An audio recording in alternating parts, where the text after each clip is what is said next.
उत्तर प्रदेशातील मुरादाबाद येथून धक्कादायक घटना समोर आली आहे. मृत तरुणीचं नाव प्रतिभा राणा असल्याचं समोर आलंय. मिळालेल्या माहितीनुसार तिच्या सहकार्यांनी बराच वेळ दरवाजा ठोठावला होता, मात्र आतून कोणताही प्रतिसाद मिळाला नाही. त्यानंतर त्यांनी प्रतिभाला फोन करून संपर्क साधण्याचा प्रयत्न केला, परंतु फोनलाही उत्तर मिळालं नाही. त्यामुळे काहीतरी संशयास्पद घडत असल्याचा संशय सहकार्यांना आला आणि त्यांनी तातडीनं पोलिसांना याबाबत माहिती दिली. घटनेची माहिती मिळताच पोलिसांनी त्वरित घटनास्थळी धाव घेतली. त्यांनी प्रतिभाच्या नातेवाईकांना घटनास्थळी बोलावून घेतल्यानंतर त्यांच्या उपस्थितीत खोलीचा दरवाजा उघडण्यात आला.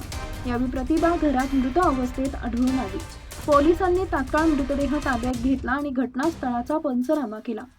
तरुणीच्या संशयास्पद मृत्यूची माहिती मिळताच फॉरेन्सिक पथकानं ही घटनास्थळी पोहोचून तपास सुरू केला. मृत तरुणीचा मोबाईल फोन तसेच इतर तिच्या वस्तूंची तपासणी करण्यात येत आहे. पोलिसांनी तिच्या बँकेतील सहकारी, घरमालक आणि परिसरातील नागरिकांची चौकशी सुरू केली आहे.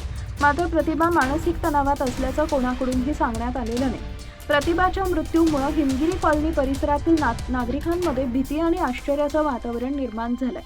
दररोज पाहायला मिळणाऱ्या या तरुणीचा अचानक झालेला संशयास्पद मृत्यू शेजाऱ्यांसाठी धक्कादायक ठरलाय. या प्रकरणात कठोर कारवाई करण्याची मागणी स्थानिकांकडून केली जाते.